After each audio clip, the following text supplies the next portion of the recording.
Bonjour à toutes et à tous. Si je suis ici aujourd'hui, c'est pour vous parler de la notion de submersion dans le milieu du jeu vidéo. Malgré tout, avant de traiter de la manière avec laquelle elle est introduite et utilisée dans le jeu vidéo, nous allons d'abord voir qu'est-ce que la submersion plus précisément et surtout en quoi consiste-t-elle.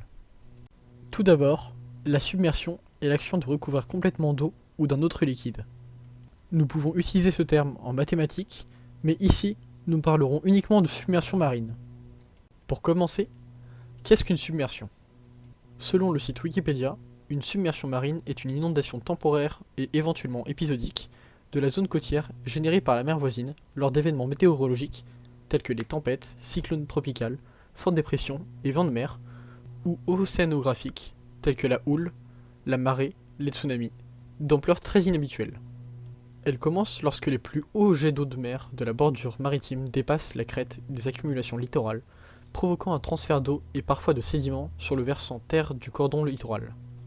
Le site georisque.gouv.fr nous précise aussi que les submersions marines sont des inondations rapides et de courte durée, de quelques heures à quelques jours, de la zone côtière par la mer lors des conditions météorologiques et océaniques défavorables. Petit point à part, il ne faut pas confondre submersion marine et transgression marine. Toujours à l'aide de Wikipédia, il nous est dit que la submersion marine se distingue de la transgression marine, surtout par son aspect éphémère, de quelques heures à quelques jours. En géologie, une transgression marine est l'envahissement durable des zones littorales par la mer, dû à l'affaissement des terres émergées et à une élévation générale des niveaux de la mer. Pour revenir sur les causes des submersions, il nous est dit sur le site georisque.gouv.fr que les submersions marines ont pour facteur déclenchant des conditions météorologiques ou marégraphiques particulières. En effet, comme nous l'avons évoqué plus tôt, de fortes précipitations, la houle, etc., peuvent bien évidemment accroître le risque de submersion, mais malheureusement, la probabilité pour qu'elle s'aggrave dans les années à venir reste bien élevée.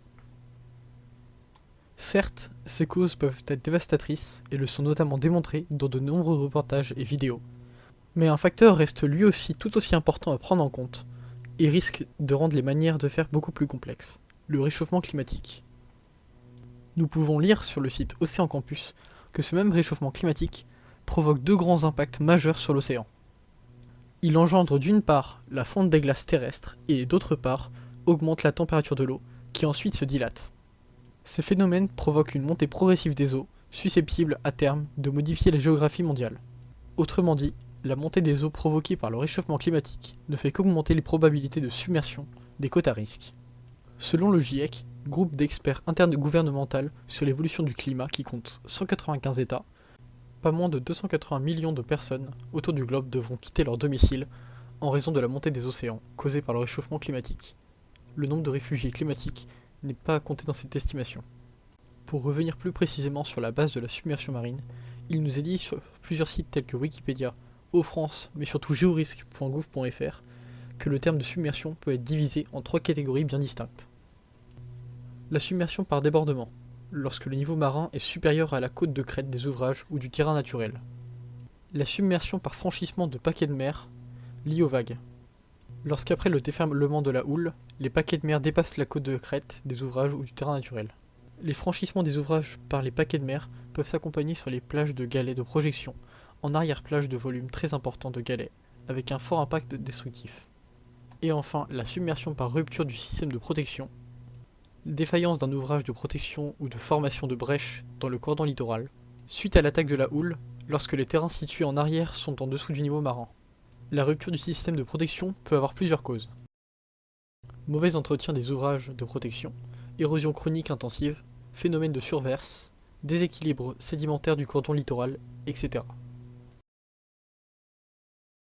Si nous nous penchons sur ce schéma provenant du site O-France, nous pouvons rapidement comprendre quelles sont les différences entre ces trois catégories. Si, comme nous le montre ce schéma, le niveau de l'eau augmente drastiquement jusqu'à atteindre le sommet des digues et les franchit, il s'agit là d'un débordement. Si au contraire, les vagues ne faisaient que s'écraser sur la digue, mais projetaient une grande quantité d'eau ou de projectiles de l'autre côté, ceci serait lié au franchissement de paquets de mer. Vous l'aurez donc compris, si la digue avait fini par céder, ceci aurait entraîné une submersion par rupture du système de protection. Maintenant que nous avons traité du sujet de la submersion marine en général, une question vient à se poser si nous voulons mettre en lien ce thème avec le monde du jeu vidéo. De quelle manière est représentée la submersion marine dans le milieu du jeu vidéo? Pour répondre à cette question, nous allons nous appuyer sur les jeux The Legend of Zelda Ocarina of Time, Ratchet Clank, mais aussi Raft afin de nuancer nos propos. Pour notre premier exemple, nous allons prendre le jeu The Legend of Zelda Ocarina of Time, sorti initialement en 1998 sur Nintendo 64.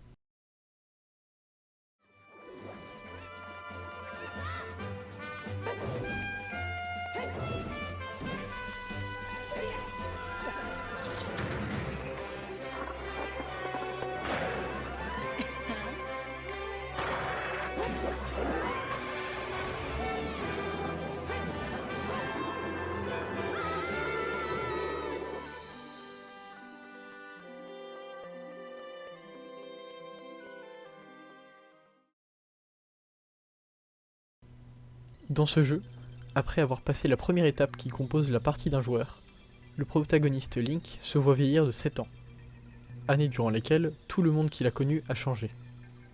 Dès son réveil, Link est chargé d'aller réveiller les sages, sommeillant au plus profond des temples disséminés aux 4 coins du royaume, afin de venir à bout de celui qui a mis à feu tout le royaume, Ganondorf.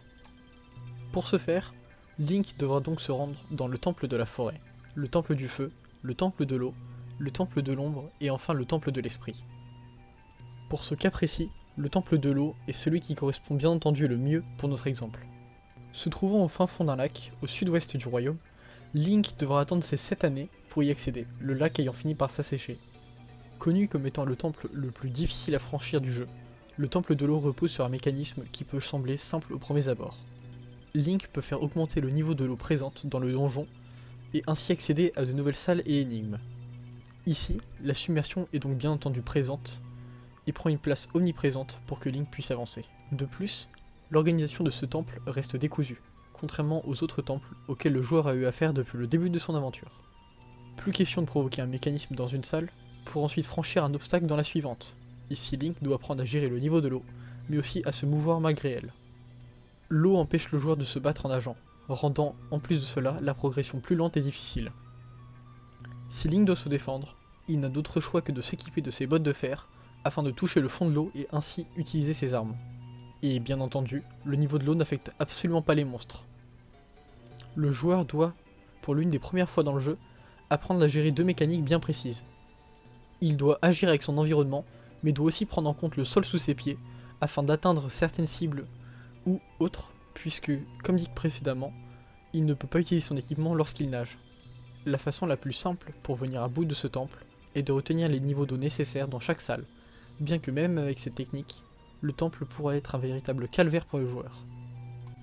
Vous l'aurez compris, il n'est absolument pas question de catastrophe, mais bien d'un simple prétexte pour créer un obstacle que le héros doit franchir, non sans mal.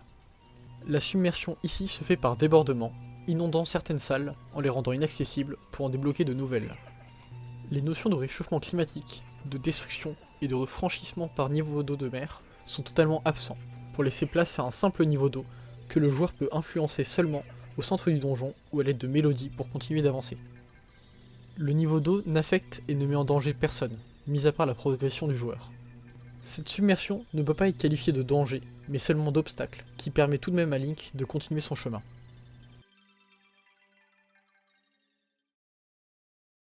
Pour notre second exemple, dirigeons-nous vers le premier opus de la saga Ratchet Clank, sorti en 2002 sur PlayStation 2 et développé par Insomniac Games.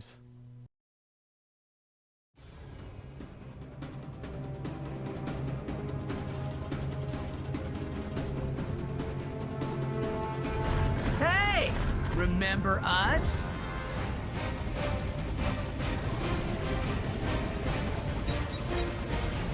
That's crazy! But it just might work. Is it dangerous? Actually, yes it is. Good. Célèbre jeu de plateforme prenant place dans un univers de science-fiction de genre space opera, sous-genre de la science-fiction composé d'histoires, d'aventures épiques qui riment de plus en plus avec l'exploration spatiale, Ratchet Clank voit ses 2 personnages du même nom, un Lombax et un robot provenant d'une erreur d'assemblage, s'associer pour sauver à terme plusieurs galaxies. Clank apprend rapidement à Ratchet que Drake, un Blarg, cherche à sauver sa planète malgré le risque que bien d'autres soient détruites et réduites à néant. Pour ce faire, nos deux associés apprennent à collaborer ensemble pour ainsi voyager de planète en planète et à terme sauver tout le monde. Plus Ratchet et Clank voyageront de planète en planète et plus ils découvriront d'environnements totalement différents. C'est en cherchant de l'aide pour mettre fin au plan de Drake que Ratchet et Clank tomberont sur le capitaine Quark, un super-héros connu dans toute la galaxie. C'est d'ailleurs sur la planète Rilgar que Quark lancera un défi à nos deux héros pour voir de quoi ils sont capables. C'est par ailleurs sur cette planète que nous allons nous attarder. Rilgar est donc une planète assez sombre et menaçante, composée en grande majorité d'un océan. Seule une ville gigantesque aux traits futuristes s'en démarque, Blackwater City. Dès son arrivée sur la planète, Ratchet doit apprendre à utiliser une arme du nom d'hydrodéplaceur. Grâce à elle, il peut, à l'aide de bornes spéciales, interagir avec l'eau présente, qui peut potentiellement le gêner dans sa quête. A chaque utilisation, sur ces bornes, Ratchet peut donc augmenter ou diminuer le niveau de l'eau sur des quantités bien précises. Cette première salle sert donc de didacticiel pour le joueur, lui montrant qu'il peut interagir avec son environnement, tout comme le joueur peut le faire avec Link dans Zelda Ocarina of Time. Lorsque Ratchet se trouve dans l'eau, il peut nager à la surface et ne peut pas accéder à ce qui se trouve sous ses pieds sans prendre de risques. Il peut malgré tout plonger sous l'eau afin de continuer sa progression avec un niveau d'eau plus élevé, bien que le joueur n'ait d'autre choix que de surveiller sa jauge d'oxygène qui baisse continuellement. Le joueur doit donc prendre le réflexe de permuter les niveaux d'eau de chaque salle afin de continuer d'avancer en récupérant les ressources nécessaires. Suite à une succession de salles permettant au joueur de prendre en main l'hydrodéplaceur, sa faculté à changer les niveaux d'eau, mais aussi ses déplacements sous l'eau et sur l'eau, de nouveaux défis lui sont donnés. Dès la seconde phase du niveau, les choses se compliquent. Certaines salles voient leur niveau d'eau augmenter constamment.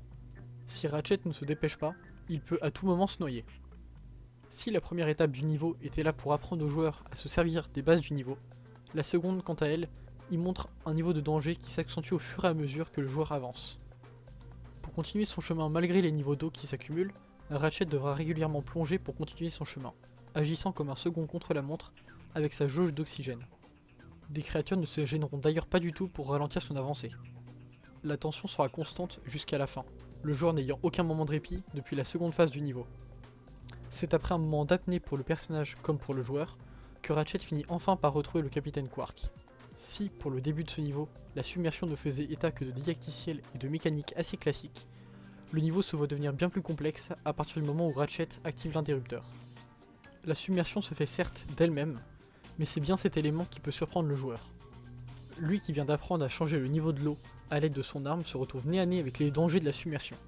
Ici, pas de destruction, mais seulement un élément amusant et dépaysant qui devient soudainement un danger constant.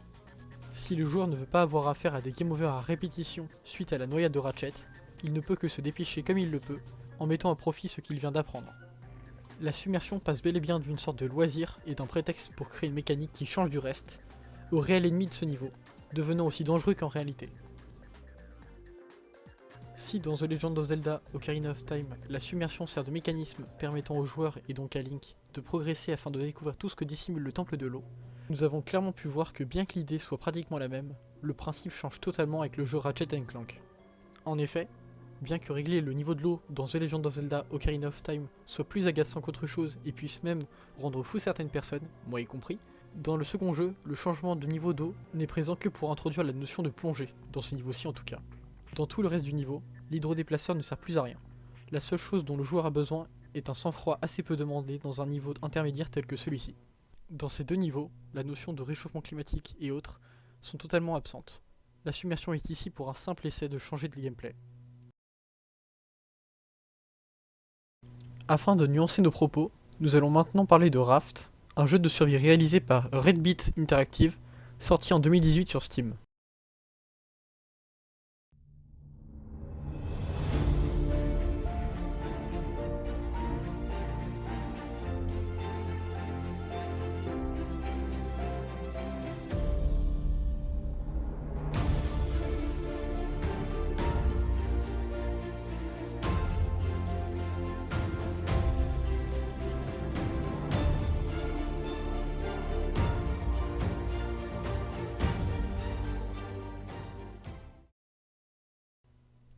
Dans ce jeu, le joueur commence immédiatement son aventure sur un minuscule radeau entouré d'un océan qui semble infini, et pour cause.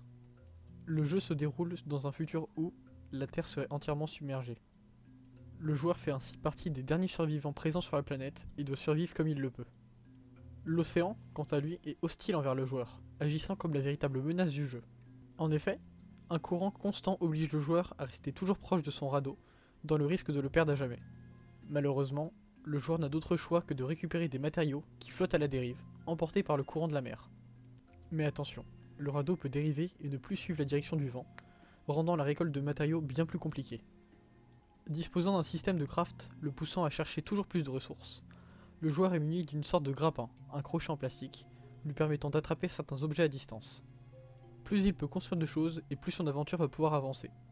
Il peut ainsi améliorer son quotidien en récupérant des vivres, des matériaux, pour ensuite agrandir son radeau jusqu'à créer des étages et fabriquer des objets divers, tels que des feux de camp, des plateformes et autres. En plus de tout cela, le courant mènera le joueur sur de petites îles, idéales pour faire le plein de ressources, en veillant bien à la distance qui le sépare du radeau. D'autant plus que, s'il doit repartir à la nage, des requins n'hésiteront pas à s'en donner à cœur joie, et ce ne sont pas les seuls. Des mouettes viendront aussi rendre la tâche plus compliquée au joueur en venant fouiner dans ses cultures. Il devra rester sur ses gardes face à la moindre créature. Dans Raft, le joueur se retrouve ainsi dans un monde où le danger est constant. Il doit veiller à bien gérer ses jauges de nourriture, d'eau et de vitalité, dans le risque de bien évidemment mourir. Devant donc pêcher, récolter de l'eau et la rendre potable avant de la boire, mais aussi récupérer le plus de matériaux possible, c'est ce qui fait que ce jeu est composé de tous les principes principaux du jeu de survie. Dans ce jeu, le monde semble avoir complètement disparu, suite à une submersion complète de notre civilisation. Plus rien n'en reste, mis à part des débris et des morceaux voguant à la dérive sur une mer s'étendant à perte de vue. Il s'agit ici d'une histoire se déroulant après une catastrophe. Plus personne, des restes d'éléments du quotidien, avec pour compagnie des animaux marins ou volants. Le joueur se retrouve comme un aventurier, un survivant qui vogue pour survivre. Nous sommes seuls, ou presque si nous jouons en coopération, ayant pour seul but de survivre, sans réel autre objectif. Assez loin dans le jeu, le joueur peut retrouver une photo de bâtiment sortant de l'eau, montrant bien un réel problème du côté du niveau de la mer. Seul le haut des gratte-ciel peut être visible, avec certaines inscriptions sûrement réalisées par un autre survivant. Ce dernier semblait rechercher des gens dans le même cas que lui. La notion de réchauffement climatique nous est bel et bien citée à l'aide de vieux documents et journaux, parlant de glaciers qui avaient tous fini par fondre, résultant ainsi en une submersion totale qui nous est clairement montrée. Le monde de 2028 n'a plus rien à voir avec celui que nous connaissons. Si nous voulons conclure sur ce sujet, nous pouvons dire que l'utilisation de la notion de submersion marine dans le monde du jeu vidéo est faite pour plusieurs raisons.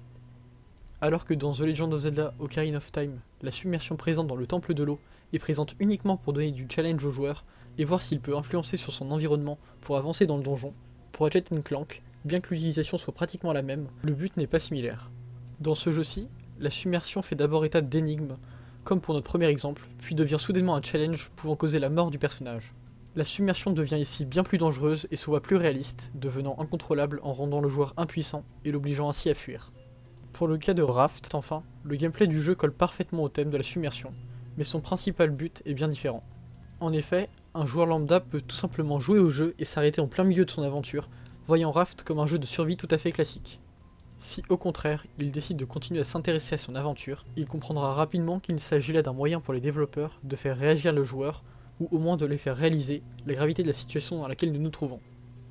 Après avoir donc vu la manière avec laquelle la submersion est introduite dans les jeux vidéo que nous avons étudiés, nous pouvons clairement voir quels jeux ont pour but de faire réagir le joueur ou non. En revanche, bon nombre d'entre eux utilisent la submersion comme un moyen simple d'enrichir leur expérience de jeu, passant totalement à côté des problèmes liés au réchauffement climatique et au danger de la submersion marine en général.